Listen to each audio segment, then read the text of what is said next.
Hi, I'm Matt Williams and welcome back to Soil Lab. Really looking forward to doing an update video for you on our mulched versus bagged clippings research study. If you remember, we took a homeowner's lawn and we split it in half. He's treating that whole lawn the same, it's receiving the same amount of water and the same fertility program. The only difference is that half of that lawn is being bagged every mowing, the other half we're mulching those clippings at every mowing. The question we're trying to answer is, how does that change the nutritional status of this soil over the course of a season? So here we are, kind of early mid-season, and we'd like to give you an update.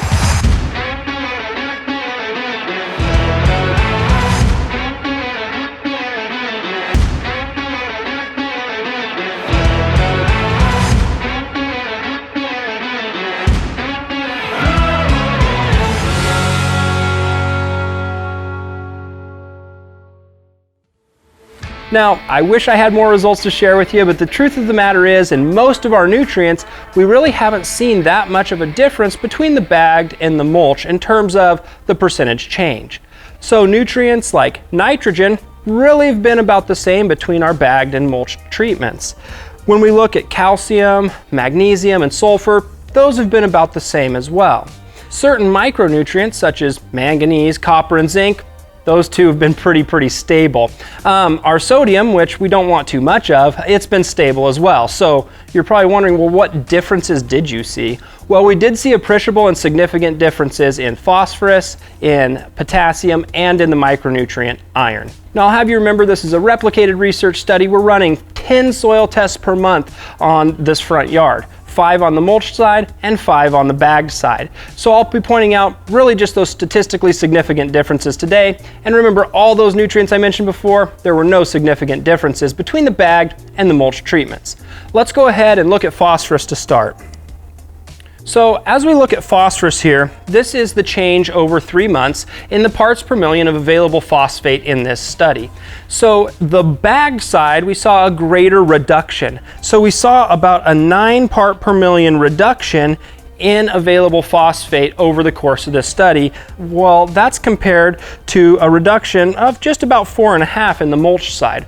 Well, what does that mean? Well, we haven't applied or fertilized with any phosphorus. So it tells me that in the bagged setting, we're actually pulling more phosphorus off of this lawn than in the mulched. So the mulched is recycling that phosphorus. Now let's see if that's the case in potassium as well. Now certainly we would expect that to be the case in potassium because remember, potassium moves as a free ion. It doesn't come in organic combination. So when we mulch our clippings, that potassium just leaches out of the leaf. And in fact, it trended very similarly to phosphorus, but the difference was even broader. We saw nearly an 18 part per million reduction in the bagged clippings as compared to our starting point, whereas we only got, about a 9 part per million reduction when we recycled clippings. So at this point in the study, it's telling me that our phosphorus and potassium levels are going to really benefit from mulching as opposed to bagging those clippings.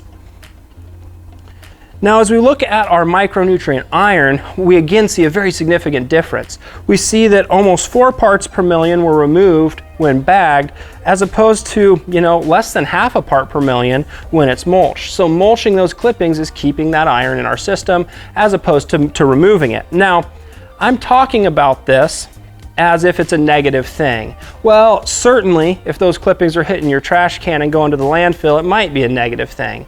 It may not be negative if you're closing that nutrient loop on your property by using those bagged clippings to create compost that later ends up in your garden. In that case, you're doing a great job at pulling off phosphorus, potassium, and iron for your compost pile. So what are some of the main takeaways from this quick update video?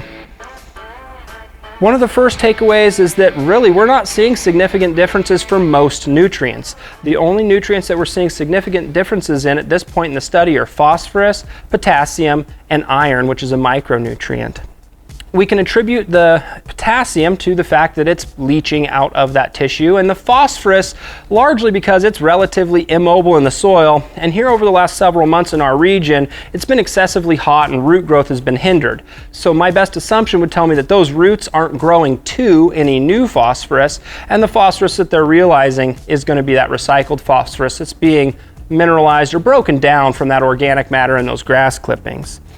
The iron, similarly, is relatively immobile in the soil and the roots aren't growing to that, so much of that's being removed in those clippings. When we're doing this many soil tests, it's a lot of fun because we also get to see those peaks following fertility applications.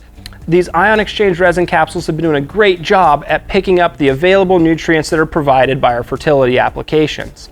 One thing that we're going to be working on is increasing the micronutrient levels as a whole, as those have been trending steadily just at the bottom of the optimal level or just at suboptimal levels. So I'm looking forward to seeing increases in each of our micronutrients in the months to come.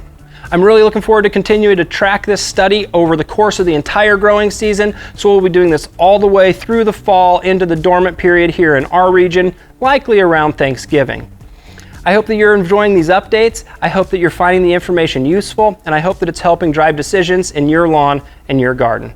I'll see you again in the lab.